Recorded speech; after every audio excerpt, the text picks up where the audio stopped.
Hello friends, welcome to my YouTube channel your study guide. तो friends, अगर आप लोग एसएससी जीडी की तैयारी कर रहे हैं तो आप लोगों के लिए ये वीडियो बहुत ही हेल्पफुल सिद्ध होने वाली है, क्योंकि आप लोगों के पेपर की डेट बहुत ही पास आ गई है।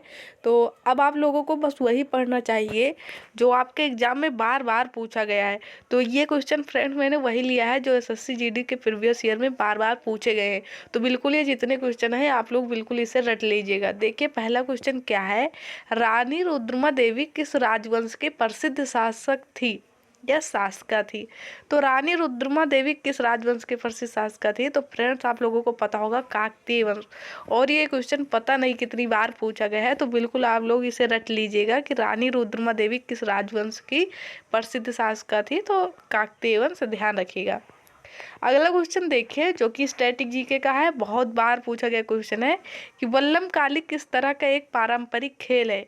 तो फ्रेंड्स, आप लोगों को पता होगा वल्लम काली ये एक बोट रेस है। और ये कहाँ होती है फ्रेंड्स, कई बार ये भी क्वेश्चन आता है कि वल्लम काली बोट रेस कहाँ होती है। तो केरल में होती है। ये नौकायान है, ध्यान रखिएगा। किस तरह का एक पारंपरिक खेल है, ये नौकायान का एक खेल है जिसमें नौकायान दौड़ाई जाती है। ध्यान रखिएगा कहाँ का है, पूछा जाता है बहुत बार वल्लम काली, तो ध्यान रखिएगा केरल की है। देखिए क्या है, अंतर्राष्ट्रीय ओजोन दिवस कब मनाया जाता है। तो ओजोन संरक्षण दिवस किस दिन मनाया जाता है। ये तो बहुत ही इंपॉर्टेंट है फ्रेंड्स, कई बार पूछा जाता है। ध्यान रखिएगा 16 सितंबर को मनाया जाता है। राइट आंसर क्या हो जाएगा, ऑप्शन 4 हम लोगों का राइट आंसर है। अंतर्राष्ट्रीय ओजोन दिवस कब मनाया जाता है, 16 सितंबर। ध्यान रखिएगा फ्रेंड्स, ये सारे क्वेश्चन बहुत बार पूछे गए हैं। अब देखिए क्वेश्चन क्या है, कामाख्या मंदिर कहाँ स्थित है। तो कामाख्या मंदिर कहाँ स्थित है, आप लोगों को पता होगा, बहुत बार पूछा जाता है। कहाँ स्थित है, असम। राइट आंसर क्या हो जाएगा हम लोगों का, असम। असम में कहाँ है, तो गुवाहाटी में है। असम के गुवाहाटी में कामाख्या मंदिर स्थित है, ध्यान रखिएगा। अगला क्वेश्चन देखिए फ्रेंड्स, इसे अच्छे से याद रख लीजिएगा कि कामाख्या मंदिर कहाँ स्थित है। या अगर राज्य दे तो असम ध्यान ध्यान रखिएगा, नहीं तो स्थान का नाम दे तो गुवाहाटी आप लोग ध्यान रखिएगा। अगला क्वेश्चन देख लीजिए जो कि बार बार पूछे जाने वाला क्वेश्चन है कि सिग्मो उत्सव किस राज्य में मनाया जाता है।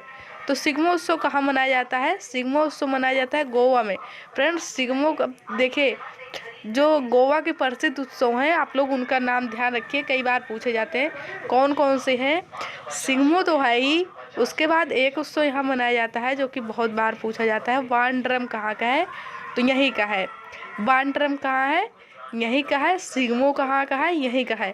तो ध्यान कैसे रखेंगे, तो फ्रेंड देखिए, और एक जेवियर है, आप लोगों को पता होगा जेवियर भी यहीं का है, जो कि बहुत बार पूछा जाता है। तो कैसे याद रखेंगे हम लोग फ्रेंड्स, सब लोग क्या कहते हैं, गोवा जाने के लिए सब उत्सुक रहते हैं, तो सब लोग क्या कहते हैं, गोवा में तो जीवन है। जीवन से ध्यान रखिएगा, जेवियर, गोवा में तो जीवन है।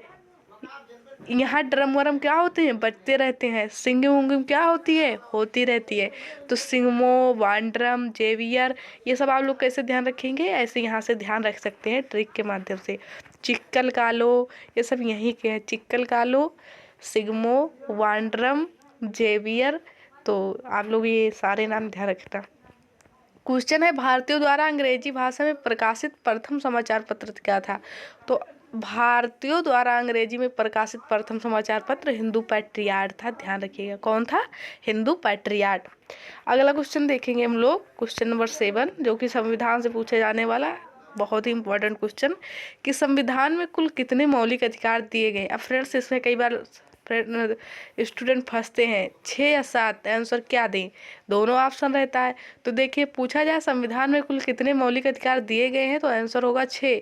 लेकिन पूछा जाए मूल संविधान में कितने थे तो आंसर हम लोग देंगे 7, क्योंकि आप लोगों को पता होगा कि ए संपत्ति के अधिकार जो फंडामेंटल राइट्स हम लोगों का था उसे हटा दिया गया है आर्टिकल 301 के तहत, तो कानूनी अधिकार हो गया। तो वर्तमान में 6 ही मौलिक अधिकार हैं, जिसमें समता एवं समानता का अधिकार है, आप लोगों को पता होगा 14 से 18, 19 से 22 स्वतंत्रता का अधिकार है, 23 से 24 शोषण के विरुद्ध अधिकार है, 25 से 28 धार्मिक स्वतंत्रता का अधिकार है, और 29 से 30 अल्पसंख्यकों को दिया गया सांस्कृतिक एवं शिक्षा का अधिकार, और आर्टिकल 32 में संवैधानिक उपचारों का अधिकार। तो ये 6 मौलिक अधिकार वर्तमान में है। तो पूछा जाए संविधान में कुल कितने मौलिक अधिकार दिए गए हैं, तब तो आंसर 6, लेकिन मूल संविधान यदि क्वेश्चन में दिया जाए तो आंसर दीजिएगा 7। किस अनुच्छेद के तहत सुप्रीम कोर्ट रिट जारी करता है? तो फ्रेंड्स ये बात आए सुप्रीम कोर्ट की, तब तो हम लोग आंसर देंगे 32। लेकिन यहीं पर अगर बात आ जाए हाई कोर्ट किस आर्टिकल के तहत रिट जारी करता है, तो हम लोगों का आंसर 226 हो जाएगा। अब यहाँ पर सुप्रीम कोर्ट पूछा गया है कि सुप्रीम कोर्ट किस अनुच्छेद के तहत रिट जारी करता है, तो आर्टिकल 32 के तहत जारी करता है, जिसे डॉक्टर BR अम्बेडकर जी ने संविधान की आत्मा कहा है। और इस आर्टिकल के तहत सुप्रीम कोर्ट 5 रिट जारी करता है, जिससे वो नागरिकों के मौलिक अधिकार को संरक्षित करता है, या उनके मौलिक अधिकारों का यदि हनन होता है तो वो उसे संरक्षण प्रदान करता है। तो ध्यान रखिएगा आर्टिकल 32 बहुत ही इंपॉर्टेंट है। और पूछा जाता है सुप्रीम कोर्ट कितने रिट जारी कर सकता है, तो 5 दिए, भी ध्यान रखिएगा। अब देखिए क्वेश्चन है कि नंद वंश के संस्थापक कौन थे। देखिए सिंपल सा क्वेश्चन है, और आप लोगों को पता होगा यहाँ से इसी प्रकार से क्वेश्चन आते हैं कि नंद वंश का संस्थापक कौन था। पूछा जाए कि मौर्य वंश का संस्थापक कौन था, तो अभी MTS में आप लोगों ने देखा था कि क्वेश्चन पूछा गया था कि मौर्य वंश के संस्थापक कौन थे। तो ऐसे सिंपल सिंपल क्वेश्चन भी आते हैं। नंद वंश के संस्थापक कौन थे, तो राइट आंसर क्या हो जाएगा, महापद्म नंद थे। और आप लोगों को पता होगा कि महापद्म नंद जो थे, ये इन्हें परशुराम का अवतार माना जाता था, और भारतीय शासकों में एकराट की उपाधि धारण करने वाले ये प्रथम शासक थे। कई बार क्वेश्चन आया है कि भारतीय शासकों में सर्वप्रथम एकराट की उपाधि किसने धारण की थी, तो महापद्म नंद ने धारण की थी, और ये नंद वंश के संस्थापक थे, ये भी ध्यान रखिएगा। और मौर्य वंश के संस्थापक चंद्रगुप्त मौर्य थे, ये भी ध्यान रखिएगा। अगला क्वेश्चन देख लीजिए, क्वेश्चन नंबर 10। क्वेश्चन नंबर 10 क्या है, अनुच्छेद 149 किससे संबंधित है। फ्रेंड्स देखिए हम लोग क्या रटते हैं, आर्टिकल 148।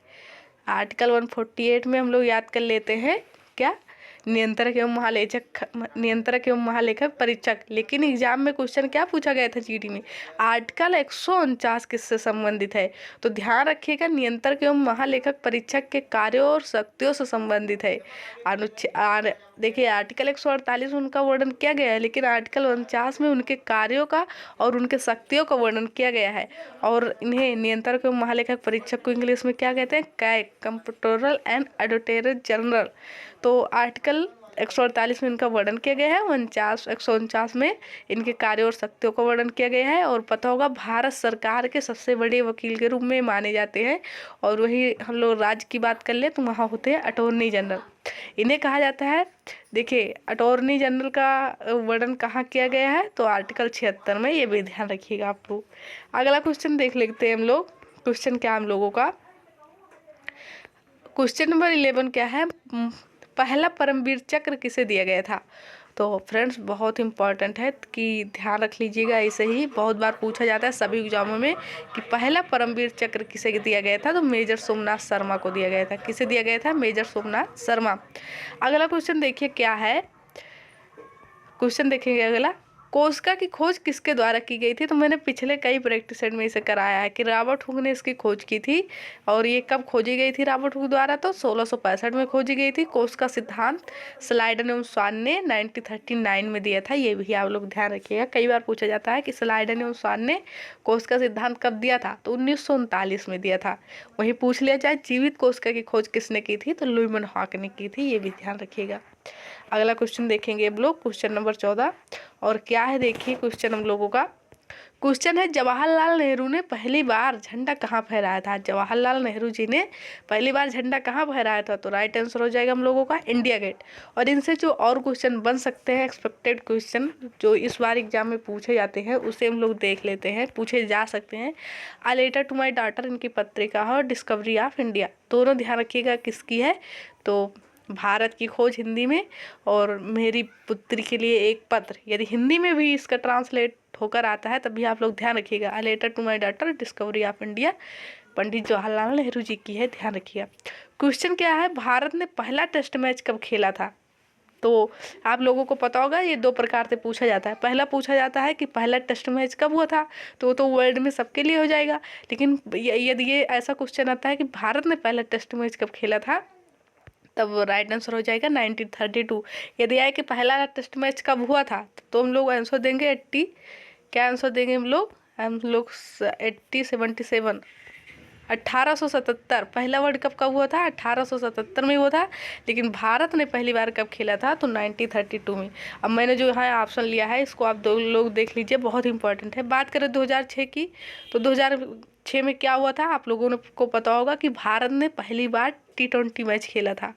तो क्वेश्चन कई बार आता है कि T20 मैच भारत ने कब खेला था? तो 2006 में खेला था। वहीं पूछ लिया जाए ODI ने भारत कब खेला था, जिसे कहा जाता है वनडे इंटरनेशनल मैच। तो वनडे इंटरनेशनल मैच जो होता है उसे भारत ने कब खेला था? तो 1974, ध्यान रखिएगा। और ये देखिए क्या है, 2019। तो 2019 में भारत ने पहली बार पिंक बॉल टेस्ट मैच खेला था। ये देखिए, ये सिर्फ है टेस्ट मैच, और ये एक होता है पिंक बॉल टेस्ट मैच। तो भारत ने 2019 में उसे खेला था। तो ये चारों ऑप्शन बहुत इंपॉर्टेंट है। मैंने ये ऑप्शन अपने तरफ से ये ऑप्शन लिया था नीचे वाला, ध्यान रखिएगा। 1932 में भारत ने टेस्ट मैच खेला, 2006 में, और 1974 और 2006 में भारत ने T20 खेला था, 1974 में ODI खेला था, और 2019 में क्या खेला था? पहली बार ये सब है। और 2019 में पहली बार क्या खेला था? तो पिंक बॉल टेस्ट मैच खेला था। आई होप आप लोगों को ये वीडियो पसंद आया होगा। वीडियो पसंद आया हो तो वीडियो को लाइक करें, चैनल को सब्सक्राइब करें, और अपने फ्रेंड्स के पास शेयर जरूर करें। Thank you for watching this video.